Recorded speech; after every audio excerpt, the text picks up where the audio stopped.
The Eagles are operating at, of course, a higher level. All right, welcome in. It's the Breer Report for Tuesday, November the 4th. Week 9 is now in the books, and we are going to start with the last thing we saw, which was the Arizona Cardinals going into Dallas and basically controlling the game for 4 quarters. And to me, this should send Jerry Jones, Stephen Jones, and the management team there a message on where they're at.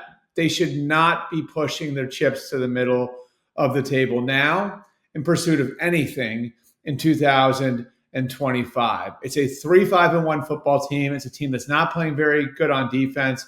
It's a team that did just acquire Logan Wilson from the Bengals, who at this point is a little bit more of a bit player. He was a really important piece for the Bengals 3-4 years ago when the Bengals were competing at the highest level. He had fallen into disuse. He was behind Demetrius Knight, a rookie in Cincinnati, and Barrett Carter on the depth chart. He'd really become their third linebacker. So he can help you out now.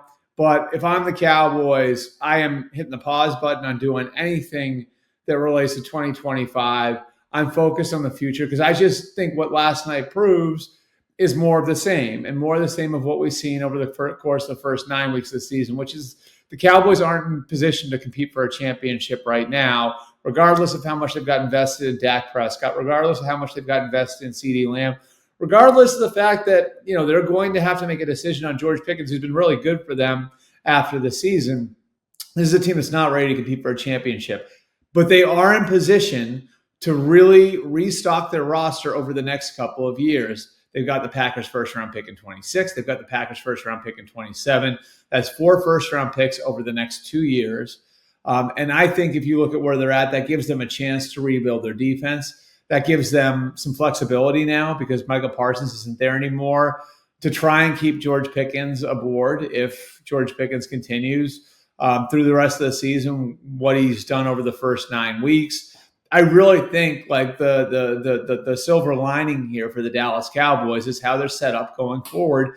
And I just think like the idea of doing anything panicky or moving to go get a pass rusher right now, I just don't like the logic in it. And to me, I know it's a tough pill to swallow, but you're not catching the Eagles in the NFC East. You aren't going to be competing for an NFC championship this year. You're just not that team.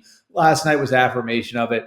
If I'm the Cowboys, I'm hitting the pause button on doing anything to bring players in today as a trade deadline approaches at 4 o'clock. And I'm focusing more on the future with all of those assets I've got to use going forward, fueled in large part by what you did in the summer in trading Micah Parsons. All right, our second topic for today, the Buffalo Bills. They didn't just beat the Chiefs 27-20. Again, like I mentioned, how the Cardinals controlled the Cowboys on Monday night. Well, on Sunday, the Bills really controlled that game against the Chiefs from start to finish. And to me, this goes right back to where they were going into their bye. They had lost a game against New England where they were not at their best. I think that was as mistake-prone an effort as we've seen, a Sean McDermott, Josh Allen team have over the last couple of years. New England was firing on all cylinders. They lose that game, and then they come back and they lay an egg on Monday night in Atlanta. And it sort of looked like at that point, all right, like what is this Bills team? Who is this Bills team? And having talked to a couple of guys now over there, guys in the front office, in the locker room, and the coaching staff about where they're at and where they were at going into the bye, it really was a gut check for them. They had their best week of practice going into that Carolina game. Then they blew the Panthers out 40-9 in Charlotte.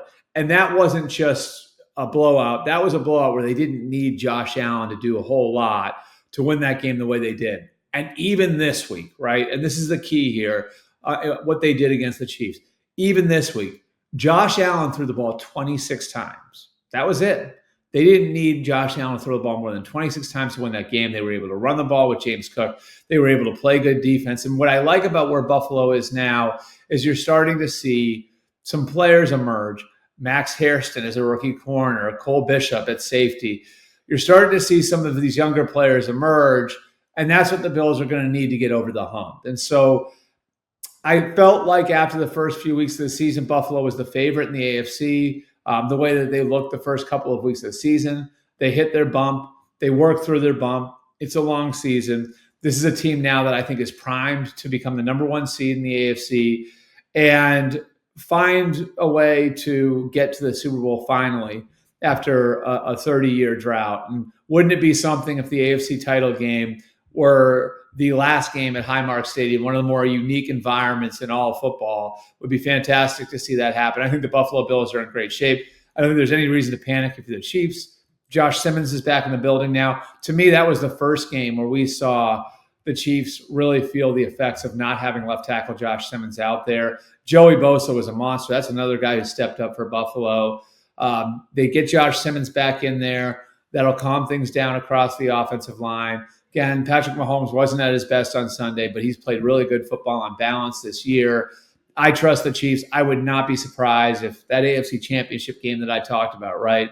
That AFC Championship game being at Highmark Stadium, if it's the Kansas City Chiefs coming back in there and the Chiefs and Bills are playing in the playoffs for the 5th time in 6 years. Best rivalry in football right now. Finally, our final topic for today. It is the day of the trade deadline, and the Philadelphia Eagles have again made noise. They traded for Jair Alexander over the weekend. They traded for Michael Carter last week. That's reinforcements at the cornerback position, which is something that they needed. They knew that was going to be a need coming into this season. They were hoping that, between a few different guys, they might be able to make something work. Didn't wind up working out, so they get some reinforcements at that position. And then the big one, of course, they trade the 3rd-round pick for Jaelan Phillips. And to me, this is such a great example of what Howie Roseman has been able to do, not just this year, but over the years in managing assets and making sure that his well of draft picks is always always deep. And it's not the magic of trading for Jaelan Phillips is not flipping a 3rd-round pick for him. Anybody could do that. You or I could do that. We could pick up the phone and say, hey, Champ Kelly in Miami, we'll give you a 3rd-round pick for Jaelan Phillips. We really like him as a player. Anyone can do that. The magic of what Howie Roseman is doing is that he has 3 3rd-round picks to play with.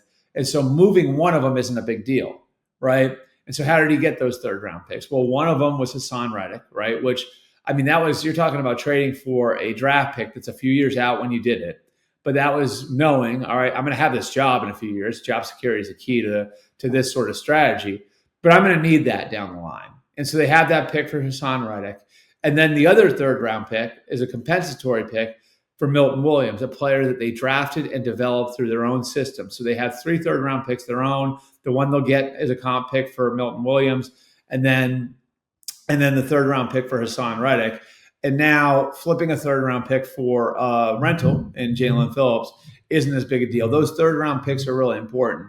But a lot of this comes back to what sort of draft and develop team are you? And that's who the Eagles are. The Eagles save money on the salary cap because the guys who are getting the biggest contracts there are their own players. So their biggest stars are a lot of guys who have been there, who they're re-signing, so they can fold existing years into those contracts.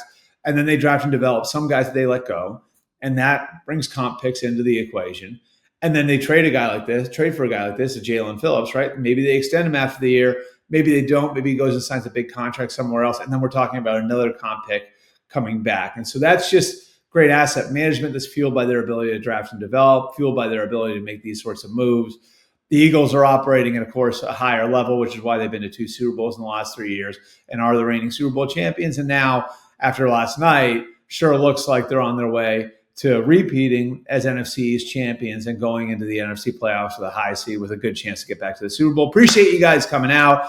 We will have a full complement of Breer Reports this week and midweek. Again, we'll have a Breer Report mailbag, and then we will be previewing Week 10 with our 3rd Breer Report of the week. Be sure to check all of that out and give us your feedback. As always, you can leave your comments below here on YouTube. I'm going to try to dive in there and answer some of your questions. If you leave some questions there, maybe after the trade deadline today. And you can always get to me on social media at Albert Breer on Twitter, at Albert R. Breer on Facebook, at Albert_Breer on Instagram. We will see you guys later in the week.